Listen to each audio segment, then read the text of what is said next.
Overcoming negative emotions during coaching sessions. Sometimes a coaching client, coachee, can come into a coaching session filled with negative emotions after a difficult situation that has happened in their life. As a coach, it is then my job not to start pushing them in terms of achieving their goals and getting satisfying results necessarily in their careers or personal life.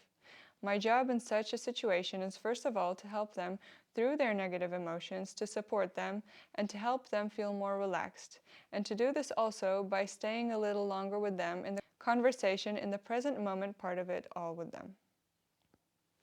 Only after they have processed some of their emotions and are truly ready and feeling comfortable enough to start dealing with anything else in terms of further aspects of the topic of the session and that has brought them to me as a coach, is it okay to move onwards in the conversation subject and to move deeper into the further coaching process with the client.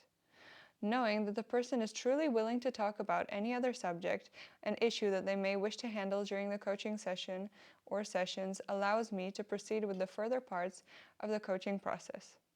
I am there to help the client through their negative emotions and then to support the person in seeing what it is that they can do in terms of their future goals. I am there to support the client through the coaching sessions with a favorable outcome for the client's future in mind.